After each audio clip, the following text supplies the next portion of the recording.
This classic episode of the Electric Playground is brought to you by PNP Games, your source for everything video games. Support the partners that support Electric Playground. Remember, this episode first aired in 1999.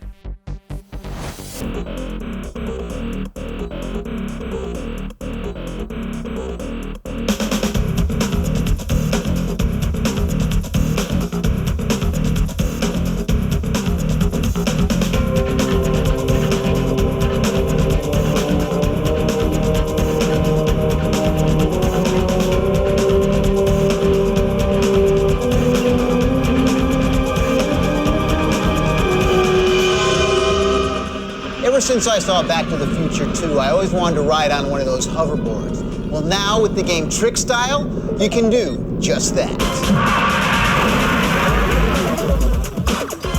This game looks amazing. The style looks really young and hip. Is that something you guys thought was important to the game? We tried to do a lot of things in terms of giving it a certain look, giving it a certain amount of credibility with the kind of people who buy extreme sports games, the snowboarding games, the skateboarding games, and we wanted it to feel fresh at the same time. So we've taken the kind of artistic style of certain games like that and the whole kind of street culture, brought it into the future, and we've built on top of it.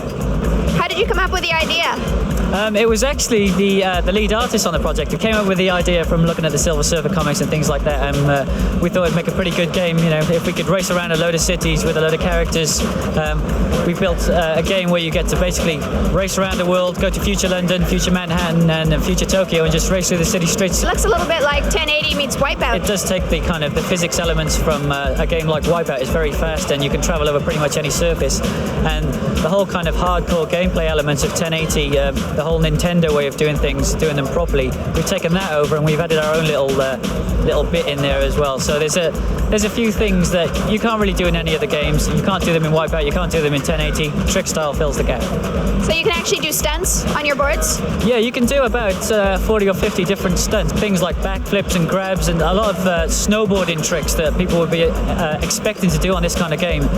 But also you'll notice that there's a lot of tricks in there you could only ever do on a hoverboard. You know, that's the good thing about it. We can go around crazy loop-the-loops, we can jump over cars, we can smash through plate glass windows and stuff. Lots of things that you wouldn't be able to do on a snowboard. Things we all want to be able to do. Yeah, things that I'd like to be able to do. If I was Marty McFly in Back to the Future, I'd want to be able to do this. Look at it, it's like a gorgeous looking game. It does look nice when you see it running. There is actually a really solid and I'd like to think original game behind it, so there is a lot of fun in it. Cool, he's like riding on his butt. Yeah, I mean, you know, that's kind of one of the things that you can't really do in another game. You can change the position of the surfer, so you can ride around doing a handstand, you can ride around on your back, and you can... Can you knock people off? Yeah, you can knock the other guys off. So I could like skate up to you and just like shoo off? You could join an internet game and ride over to me and knock me off my board and then, you know, have a bit of a smile on your face. Yeah. Gary Payton has a little back down move. Al has his crossover. I have like my all-star game move or whatever.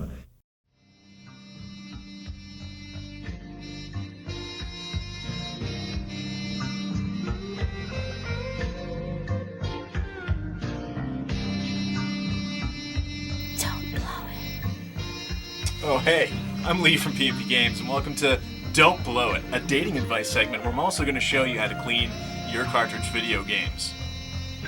While your hot, moist breath might get that copy of Duck Hunt working in a pinch, it can cause long-term... Hey, you in there? You have to see this Lara Croft I drew. Yeah, I'll just leave it taped to the door. Where was I? Oh well.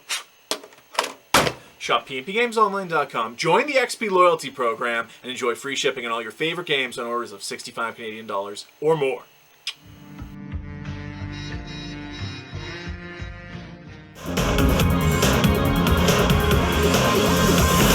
The guys who brought us Resident Evil now give us Dino Crisis. Bet you thought I was gonna get eaten by a big dinosaur, huh? Well, look at this.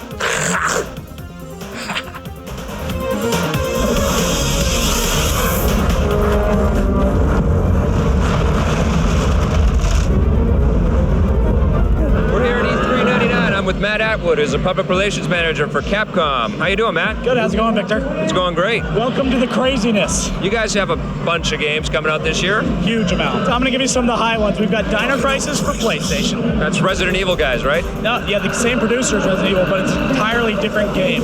It's basically you're fighting dinosaurs. The storyline is, as usual, very involving, and the dinosaurs are incredibly detailed. It's amazing. Same kind of texture detail that we saw in Resident Evil? Is it that sharp? Better. Really? Better. Right on. Every time we move on to the next game, the games get better and better. It's unreal. And the CG intro is awesome. What kind of weapons are we taking on against with these dinosaurs? Actually, the weapons are going to be very similar to Resident Evil. Right. Resident Evil 2. You'll have the shotgun. You'll have machine guns. A lot of different things. Also, you'll be able to mix your medicine, and so you can make tranquilizer darts and those type of things to shoot out of the shotgun. Pretty cool. And these dinos can get killed by a shotgun? Yeah.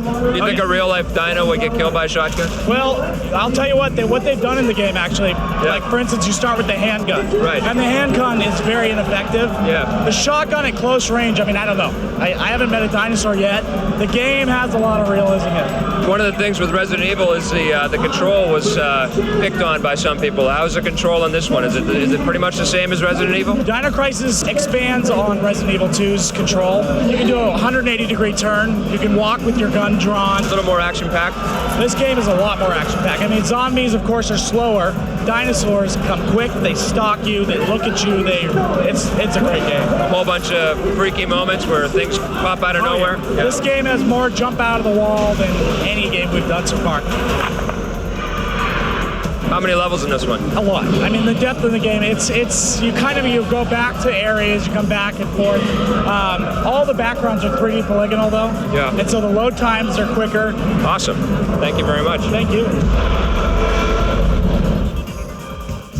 Last year, Kobe Bryant basketball came out for the N64. It was pretty cool. If you thought that was cool, wait till you see it this year.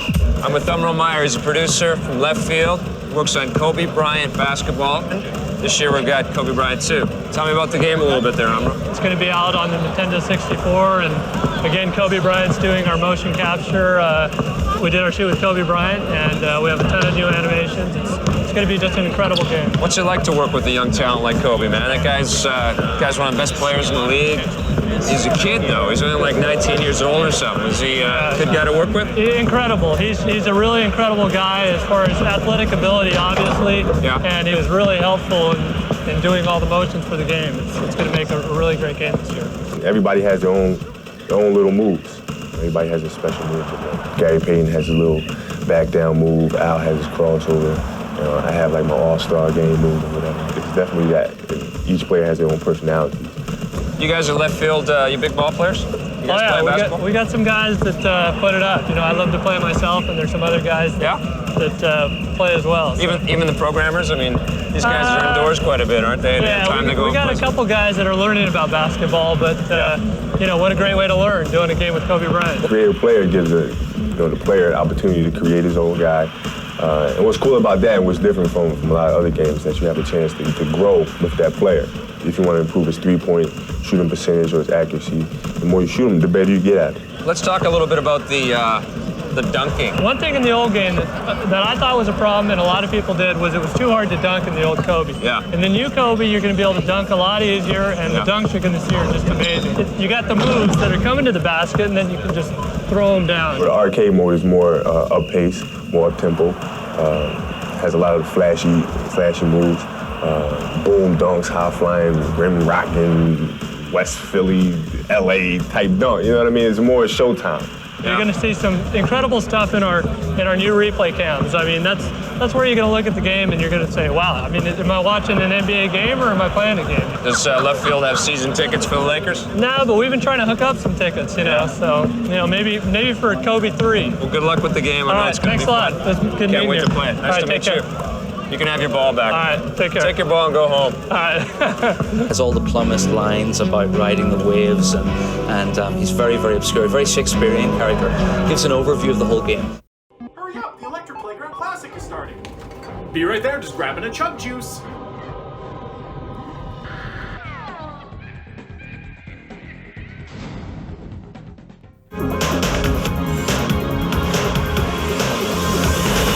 What did David Bowie and Lara Croft have in common?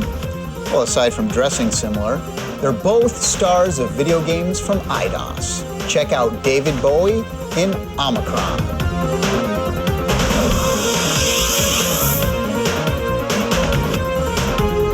Yo! Hey, I found her. I found it. Lara Croft, I'm here at Eidos. Talking with Phillip. How's it going? Hey, how you doing, man? Pretty good. Tom? Nice to see you. What's going on? So what's this new game you guys are working on? This is Omicron, the Nomad Soul. It's been developed by Quantic Dream in Paris. It's all a devious plot by demons and Astaroth to capture your soul. You get in there, you haven't got a clue what you're doing, where you're going, you know nothing of the story, and basically you've got to run, shoot, walk, fight. Look at this, there's like city traffic, there's people on the streets. I mean, it's like a whole virtual world. Can you go up and talk to any of these people on the street? There's over 120 plot-specific characters that have full dialogue, they're fully motion captured, face and body. You can become one of about 40 to 45 different characters. You can go inside every door in Omicron. It's a bit of an RPG light as well, and you have money, you can do transactions, you can go to the red light district. Hey Tom, can you take us to the red light district, please? All right. Actually, the red light district is where you'll probably encounter David Bowie. Tell us about his involvement. David's a creative force. We worked with him for 2 weeks in Paris, designing his characters, talking about the songs. He was right in there. He's invented his whole character, basically. Oh, yeah? We didn't invent it for him. It's a virtual character. He lives on the internet. He has all the plumbest lines about riding the waves, and he's very, very obscure, very Shakespearean character. Gives an overview of the whole game. And then Bowie also plays an underground musician. So what happens is you go into any of the bars or clubs in Omicron. He'll be on stage jamming. He's on stage jamming. He's doing the music for the game too? He's doing the whole soundtrack. He's actually just finished 8 original compositions for the game with singing. He's also doing all the background music. So what then is the goal of the game? You firstly have got to try and find a way home.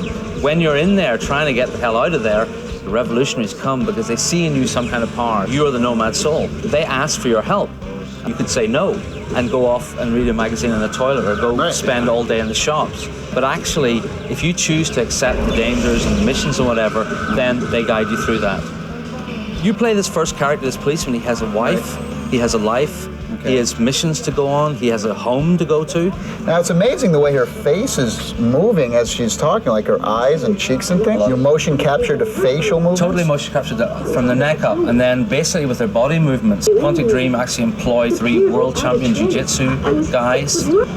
So what do you got here? This is in your apartment. This is your virtual fighting center. And the masters in the game teach you a new move. You can come here and do it without any fear of getting beaten up. It's not a game about going around killing everything in sight. Absolutely not. There's obviously plenty of action. You're fighting some otherworldly demons. The thing about the demons is they can take anybody's form, so you don't know who the enemy is. It's going to appeal to a lot of people. People just want to come in and live in the world of Omicron. You know, take their chances. Cool. Pitfall on the Atari 2600. Major League Baseball on Intellivision. You're out. If these games strike a chord deep within you, as they do with me, then you're gonna love this next piece, where we talk to the pioneers of classic gaming.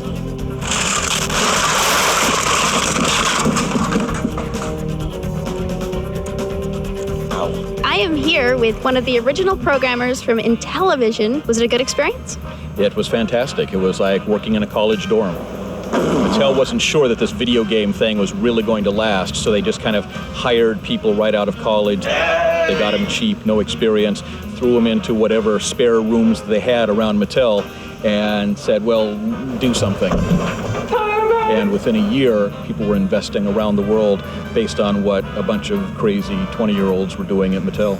For years, I've been on your television screen comparing Atari and Intellivision. Let's look at this thing here. Isn't this a wonderful machine? There's a plastic membrane inside. There's actually no moving parts inside of this, a nice plastic membrane that has that nice squishy feel. The computer on this inside of this was a 16-bit processor.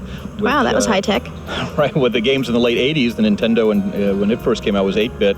So we were about 10 years ahead of our time. And now you've come out with a CD that you can play on your PC or on your Macintosh computer. Right, so the people like you don't have to carry all of this with you at all times. This is kind of fun, with another 50 games stacked in front of you. All of this material on one CD, so you can play it on a PC or Mac. What was it like to be a part of the market when it actually just bottomed out? A lot of these games turned out to be very bad. The E.T. game that Atari came out with, some people attribute that game alone for destroying the video game industry because it was so bad. E.T.'s an interesting story in that, yep, it may not have been the greatest game, but it was a game, but it was the fastest game done ever. I left the challenge open to anyone else in Atari, anyone else who was willing to pick up this challenge at the time. No one else wanted to. I was the only person who would stand there and guarantee that I would deliver them a game in 6 weeks, and that's what I did. The competition at the beginning was kind of a friendly, we want to beat the other guys, so you'd work 24 hours a day. As it went on, the same pressure was there, but now it wasn't quite so much friendly. It was kind of like, we've got to survive now, so we're working 24 hours a day. Did you guys feel like you got enough recognition for the work that you were doing?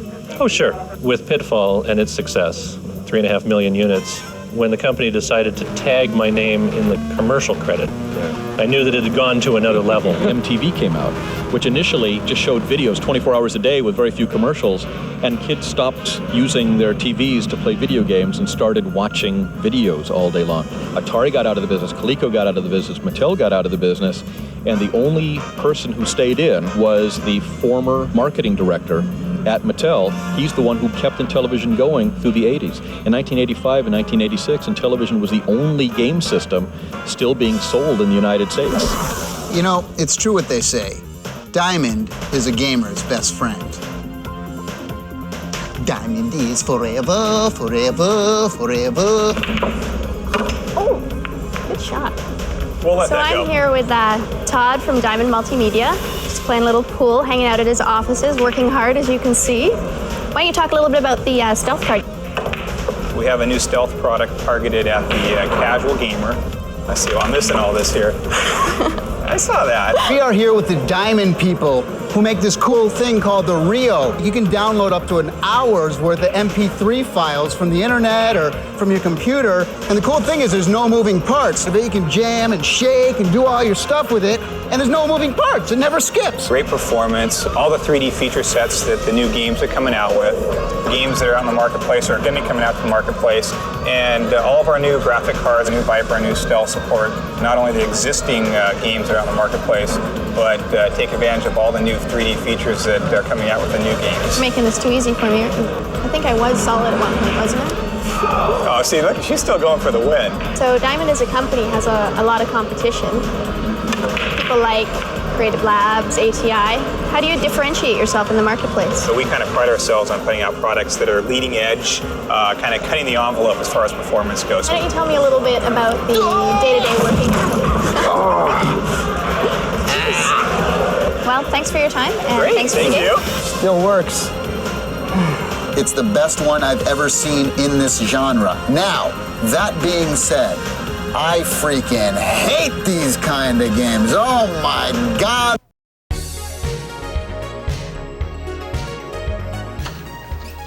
Okay, dig on this. Black Friday. Don't follow. It's a States thing. Day after Thanksgiving, people lined up around the block for half off a blender or a microwave or whatever. So, Boxing Day.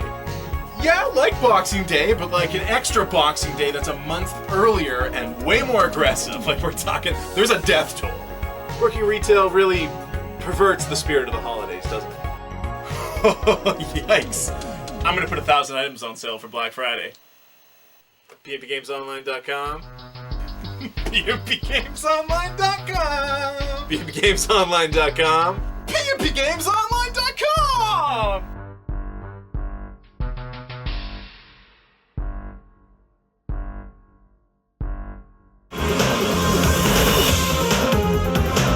I'm absolutely bananas about Tarzan. If you haven't seen this yet, you have to check it out. There's like 23 levels. You get to swim, and you get to jump, and you get to swing from vines. You gotta collect bananas. You can play as Tarzan, you can play as Jane, you can play as Turk, the gorilla.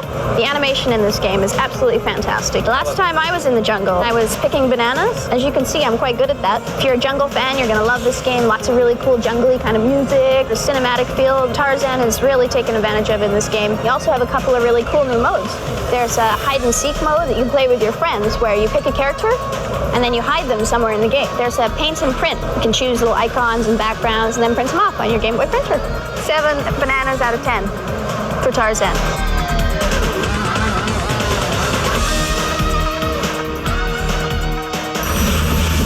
Where are you, man? Pick up the phone. Yeah. So where you been, man? I was playing Tokyo Extreme Racer on the Dreamcast. Excellent. Okay, well then you're ready for the review. What'd you think of it? Very Gran Turismo-ish. It looks a whole heck of a lot better than Gran Turismo, if you can believe Gran that. Turismo-ish. I like that. That's a new word in Webster's. Controls, I thought, were a little shaky. Like, you know, when I went like left to right, it just seemed a little too touchy. You bump into something and you do these weird kind of bounce. Hippity hops. Yeah. What's cool, of course, is the visuals. The Dreamcast can handle these kind of very sturdy, polygonal graphics. The lighting effects on this game are amazing because it's like you can see the little motion blur of your tail lights. My favorite thing was the high beams. Oh, yeah. Yeah, I actually... the best part of the game. That's how you challenge them to race them. You them off, basically, and they go, all right, you're on, let's go. That's right. And then you're off racing with all kinds of people. You can customize your body parts on the fly, which is cool. So you can actually add like ground effects on your car or big tails, and I've never seen that before. That's kind of cool. And it's got all that RPG style build and buy and all that stuff that you love in Gran Turismo. Well, it's like I said, it's very Gran Turismo-ish. But after an hour of playing it, you're going to go, okay, is that all there is? Right, yeah. I mean, it doesn't have staying power. I'd recommend that people wait for Sega Rally Championship 2, but yeah, this is a good second choice. It's the best looking driving game I've ever seen. Yeah. I give it an 8.4. 6 out of 10 for me. What would you think of Gauntlet Legends for the N64? If you're a fan of the old arcade game Gauntlet, you're going to love this. It doesn't look as sharp as the arcade, but let me tell you something. This game, I like it better on the home system on the N64 a lot more sense. than I do in the arcade. You can be a wizard, a warrior, a Valkyrie, an archer. And there's a whole bunch of secret hidden characters. Get 3 of your buddies together and play 4-player. The cool part about this game being a multiplayer game is all 4 characters are on the same screen. I always hate that with games. You know, you shrink your screen. You got to remember to share the wealth, though, in this game. You stole your booty. I want my booty back, baby. Too bad. Give me my booty back, baby. You really find out who your friends are in this type of game. I like some of the spells, though. The people that are into classic games and they picked up Robotron 64, they're going to dig this one as well.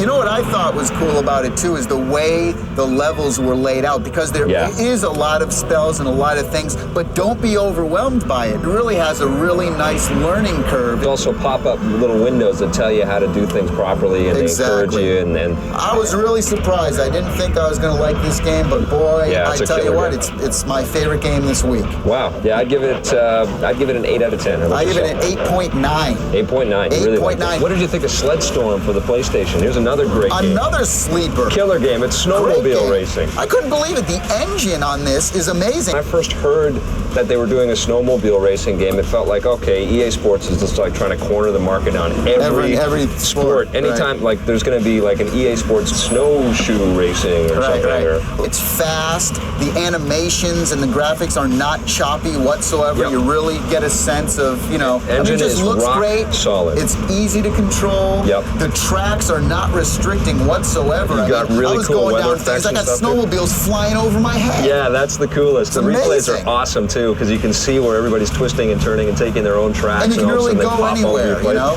Yeah, actually, you can go anywhere. There's all kinds of secret routes. The weather effects are cool. You've got snow streaming right at your driver's face and everything. They're only going 50 or 60 miles an hour. It's not like they're wailing at 150 miles an hour or something like that, but it still feels insanely fast. Now that is the sign of good programming and a great gameplay engine. I give it an 8.2. Definitely check it out. I'd give it a 9 out of 10. My favorite real-time... Hold on a sec, they're asking me for... What? I can't... My favorite real-time strategy game ever, of all time, Homeworld for the PC. You're controlling spaceships that are cooler than anything you've ever seen in Battlestar Galactica, anything you've seen in Star Wars. You can zoom out on the camera and you can watch this enormous space battle take place with hundreds and hundreds of ships, and then you can go and zoom in on that camera and get up tight on any ship you want, and you can be right behind that ship's perspective. If you like this kind of game, you will love this game. It's the best one I've ever seen in this genre. Now, that being said, I freaking hate these kind of games. Oh my God, they bore the skulls off of me. People might say, well, you shouldn't review games if you don't like them. And I say this, I say baloney. I should, because I am a people's man. And you float like a butterfly and sting like a bee. But the reality is that these games are freaking boring. No, they're my not. God. The control and interface for Homeworld is completely revolutionary. It is going to change the way that you play these games. The aesthetics, the presentation, the world the that they music's created, amazing. The sound effects are amazing. Don't get me wrong. It's an incredible, I just hate epic this space kind of battle. game. I give it 9.5 out of 10. Would you give this game? I mean, I'd have to give it a 5. They're asking for some more cash. I don't think I... Hello? I don't have... Hello? No, I don't have any more money. Please hang up.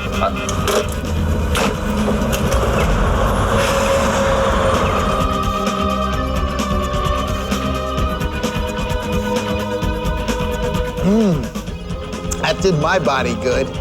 See you next week. Oops. Production assistance for Electric Playground is provided by Sony Computer Entertainment, publishers of Jet Moto 3 for the PlayStation. Activision, publishers of Tony Hawk Pro Skater. Now everyone thinks they can skate like Tony Hawk. And Computech Media, publishers of Insight Video Gaming, Insight PC Gaming, and InsightGames.com. This classic episode of the Electric Playground was brought to you by PNP Games, your source for everything video games. Support the partners that support the Electric Playground. Thanks for watching, and play forever.